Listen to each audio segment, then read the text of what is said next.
Good morning everyone, my name is Sarah Ireland, I'm the Regional Director for Oxfam GB in Asia. And this morning I'm going to tell you about the decision paper on the Asia Regional Centre. Many of you will have already been involved in the meeting that we had this morning, but we wanted to make sure that there was a record of what I was going to say so that country programmes particularly can understand the rationale and decisions that have been made. So what I'm going to do is run quickly through the decision paper, which will be circulated shortly. First of all, I wanted to thank all the teams from the regional centres for their professionalism and commitment to Oxfam. I know it's been a very difficult time for many, and many of you are going to be affected directly by these changes. However, many of you have actively participated and given constructive feedback to the proposition. And I do believe, as does Jane Cotton, the head of HR for Oxfam, that the proposition that we now have, because of your feedback, is significantly better. We won't be responding to all the feedback directly that you've given us. There will be feedback directly to the two staff associations. But if you want more feedback on your feedback, please contact Grace Omer, who's the project manager. The Regional Centre staff on Thursday, the 9th, will receive a letter which will tell you whether you have been sorted into the new structure or not. And following that, there will be individual impact meetings with all Regional Centre staff by myself, Grace, or Kirsten as the HR focal point.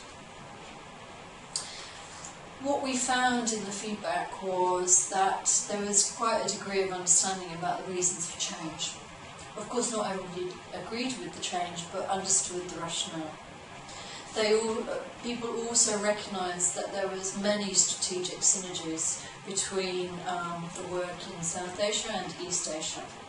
And there will be continuing work on the vision and strategy for the new region in June when the new regional leadership team meets. We also all agreed that ways of working are fundamental to success, and whilst structures are important, ways of working makes the structures work. I'm just going to run through now the main themes of the feedback in no particular order. There is a number of concerns about what we're describing as doing more with less, the ideas of how you prioritise, particularly in a large region covering 11 countries, and also the importance of devolution and first-time right. There will be focus by the regional leadership team on how we prioritise country support. And in different sections and themes, that will mean different countries. And that's a decision we have to take at that level. Devolution is clearly important, and as we go further and further down the route of first-time right, there has to be proper transition and continued support for countries as they devolve things from the region into country programmes. We recognise that. And that should ultimately mean that there's less compliance-driven work that needs to happen at regional centre level. We also recognise that many staff in the new structure will be taking on a wider remit, and we will be recognising that through a 3 to 5% increase in pay. On women's rights and gender equity, of course, both that whole women's rights at the heart of all we do is really at the heart of the strategies for the two regions.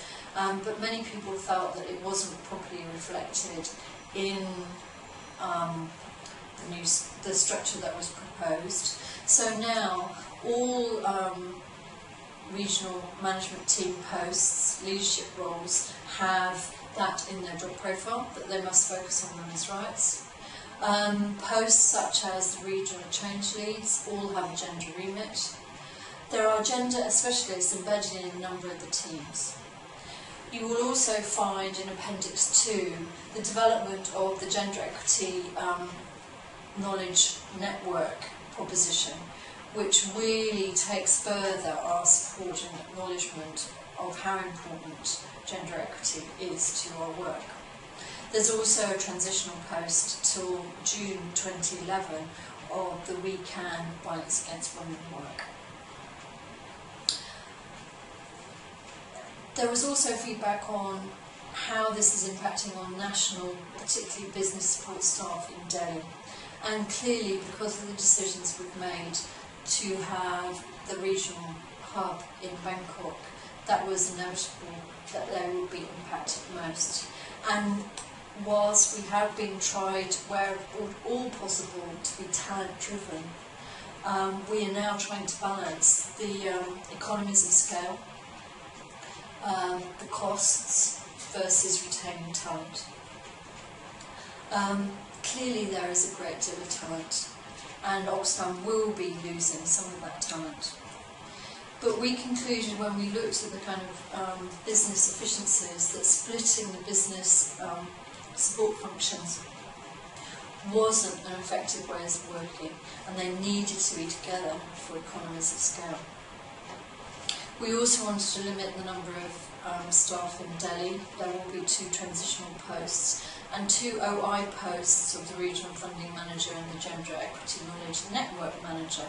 But there will no longer be an OGB office in Delhi. And we will make decisions shortly about whether those posts will be home working or have desk space in another organisation. Another theme of the feedback was whether the new structure and proposition was really meeting OI needs, especially in the light of SMS. Clearly the proposition has been taken to the 3 Asia PGGs, to the OI Secretariat, and there's been lots of positive feedback for us doing that.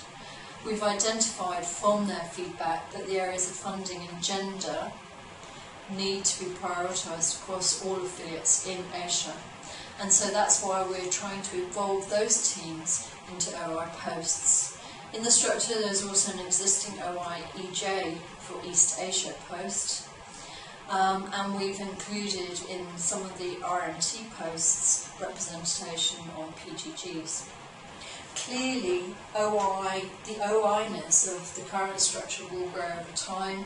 We envisage that shared services will grow, and we think the structure that's now being agreed on is designed to be flexible.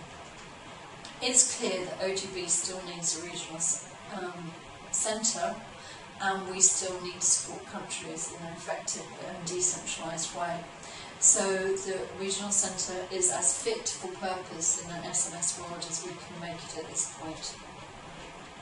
We've also been having discussions with Oxfam India, because clearly withdrawing from Delhi means that some of the support we're providing through the funding MOU will look different, and we've also been discussing with them what kind of relationships that the new region should have with India.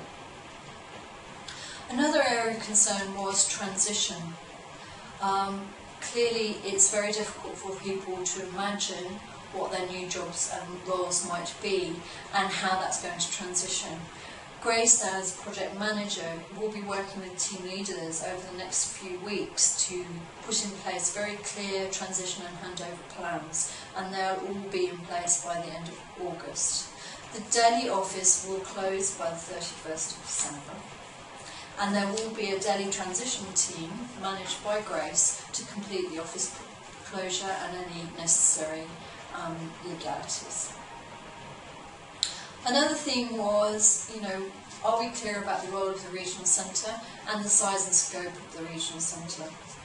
I think we all agree that the regional centre needs to continue to be an enabler of high quality support, continue to develop that knowledge hub concept, but the regional leadership team needs to have a clear understanding of the role of regional centres, which is agreed across the organisation, and we need to do some work at the RLT level on that.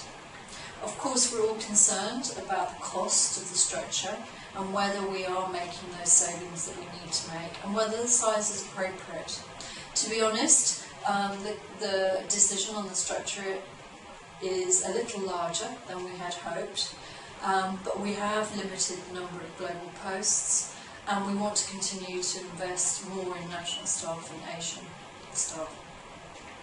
This current structure will be reviewed in 12 months to make sure that it continues to be fit for purpose.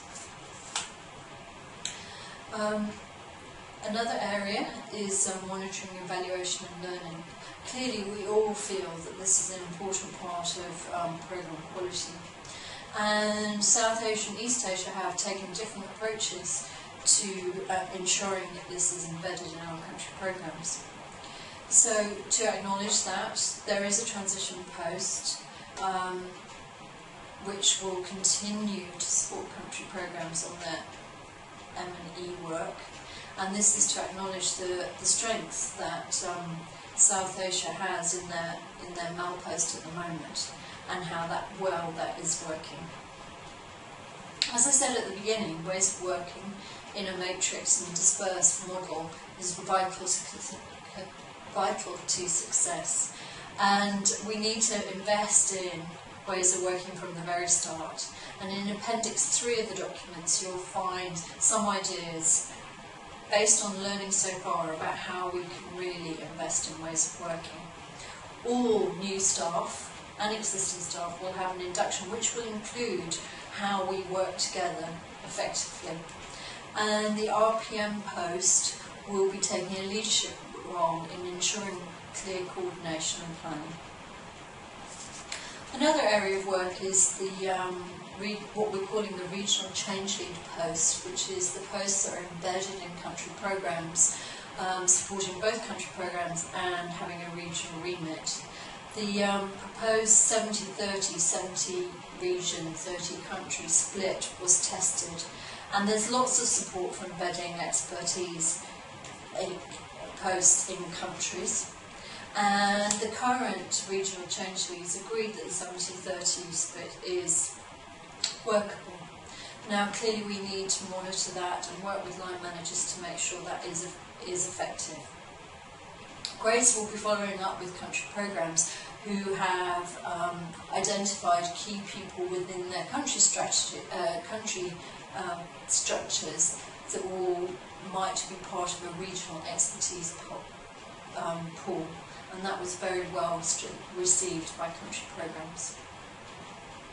Another area of feedback was that the structure looked too siloed, and whilst an organogram can always look extreme, we acknowledge that. And the way in which we have dealt with that is the removal of the regional programme development post, because we felt in the end, although the feedback was kind of balanced, that might force silos. And so we have embedded thematic leads within different teams in order to try and get that effective horizontal and vertical working. Another concern that was raised was the insufficient capacity for particularly admin and HR. This is based on anticipated workloads. So we have added to the structure an HR system on a one-year contract and put together this concept of an admin pool, adding an admin post into that and ensuring that those admin posts, along with the PA to the RD, work together, sharing responsibilities for tasks. And we also have acknowledged that one cleaner will also need to be supplemented by contract cleaners. We also recognise that there are a number of inconsistencies in things like grades, job profiles and titles. We hope that we have corrected all of those in the new documents. All the grades have been reviewed by HR in the region and in Oxford level, so we're hoping that those now are all correct. Almost finally, some of the feedback was around humanitarian and how we got clearly within Asia we're very vulnerable to natural disasters, so we have to try and get that particular part of our capacity building structure right. We've checked the structure that we have agreed with the humanitarian department and with the logistics in Oxford. We've taken out the separate capacity building post, and put the responsibility for capacity building within the Regional Humanitarian Coordinator's remit. There was also some concern that we weren't acknowledging the fragile states nature of some of the countries in Asia, and we have done that by including in the Deputy Regional Director Programmes post a lead on fragile states, and with the post of Rights in Crisis in the Campaigns and Policies team. One of the questions we also asked was how we should group countries and the management of country directors under the two RPM type posts. There was mixed feedback on that, whether we should mix up or continue in South Asia, East Asia, and mixed feedback from the experience of the LAC merger also. So on balance we've left that in a South Asia, East Asia split, and we will be reviewing that over time. So in the final structure, what's changed? If you look at the new organogram, if there's no location mentioned, that means that the post is based in Bangkok. The biggest change is the decision not to retain the regional programme development posts due to the risks highlighted around siloed working. The concept of Deputy Regional Director was widely supported, and now there are two DRDs within the structure, one with the programmes role and one with the campaigns and policy role. We also recognise from the feedback that the private sector and the wider economic empowerment work is a very important part of the regional strategy, so therefore we have broadened and titled the Economic Empowerment Manager post, and that has become a global BT post. And that is shaped around a team which includes the new EDP Asia Value Fund Coordinator and also the Regional Change Lead for Women's Economic Leadership. The RPM post takes a lead for programme quality and MEL. Also, programme funding team is under that line management. We've continued to have two regional funding coordinators on fixed-term contracts, although one of these posts will be potentially looking at more innovative approaches to fundraising within the region. We've developed the concept, and it's still a work in process, of the OI Gender Equity Knowledge Network, with one post and a transitional post of the Violence Against Women Advisor. There have been a number of title changes in the Campaigns and Policy team, and the humanitarian proposition has undergone some changes, and as I said before, we have now checked that with the humanitarian department and also put in an extra post for gender and humanitarian based on feedback, and the regional change lead for resilience and climate change adaptation moves back into that team. We've added an HR assistant to the HR team on an initial one-year contract, and the business support team seen some revisions in titles and many job descriptions. So the details of individual posts can be seen in the mini job profiles that are being circulated. Some of them are being fleshed out, but they're still work in progress. And it's important that in the impact meetings that we'll be having shortly, you discuss any issues and concerns and questions. I think what I've just set out is very much reflected in the decision paper. The decision paper, although it's quite long, is very clear. If you want any help understanding the implications of this for you, please do talk to your line manager, to Grace, myself, Kirsten, and as I said, all of the regionals and staff who are affected will be having the opportunity to have one-to-one meetings. That was rather a long-winded way of describing the decision paper. There's lots of paper that is now circulating for you to read, and supplemented in annexes to the decision paper. please do take the time to read it. Come back to me, or Grace or Kirsten, if you have any questions. Thank you very much for your time and patience.